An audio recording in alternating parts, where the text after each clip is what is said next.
Welcome to my mini blog guys. म चाहिँ बिहान उठाएर घाम टिलिक्क टल्किसक्नु भएको थियो अनि त्यसपछि मैले चाहिँ लुगा सुकाएँ, त्यसपछि बेड मिलाएँ, फ्रेस भएर यसो पूजा गरेँ, टिका लगाएर फ्लेक्स फ्लेक्स हानेँ। देन मैले चाहिँ खाना बनाएपछि मैले कुकम्बर स्यालेड काटेँ, त्यसपछि हल्का पढाए जस्तो गरिदिएँ होइन, पढेको चाहिँ होइन।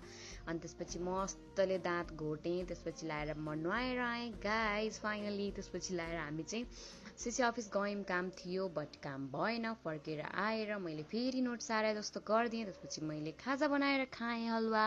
त्यसपछि 4 बजीतिर फेरि हामी गयौँ कलेज। वेदर हेरेर कलेज जान मन थिएन बट जरुरी है, क्या करेँ। त्यसपछि यो रह्यो हाम्रो कलेज, यो रह्यो हाम्रो बिल्डिङ, अनि यो चाहिँ हाम्रो क्लास जाने बाटो। त्यसपछि गएर मैले चाहिँ फिट चेक हालिदिइहालेँ अनि हाम्रो डिके सरको क्लास भयो गाइज केमिस्ट्री। त्यसपछि हामी अर्को क्लासमा आयौँ जुलोजी पढ्नको लागि। त्यसपछि केपी सरको सब्जेक्ट पढ्यौँ होइन। देन हाम्रो प्यारो आरजी सरको सब्जेक्ट पढ्यौँ। त्यसपछि आज चाहिँ डिपी सर आउनु भएको थिएन, एकदम मिस गऱ्यौँ हामीले होइन। अनि त्यसपछि टुरको कुरा चलेको थियो, हाम्रो झा सरले चाहिँ एप्रुभ गरिदिनु भयो टुरलाई फ्याकल्टीहरूले। त्यसपछि हामी एसपी सरको पढेर निस्क्यौँ, हाम्रो छुट्टी भयो गाइज।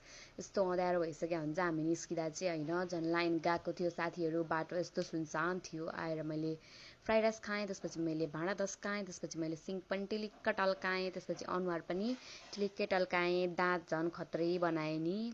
त्यसपछि मिरर फ्लेक्स फेरि अनि हल्का पढाए जस्तो गरेँ होइन, लेखा जस्तो पनि गरेँ। अनि त्यसपछि लाएर म चाहिँ सुत्न गएँ गाइज। आज हामीले डिपी सरलाई एकदम मिस गऱ्यौँ गाइज। Thank you for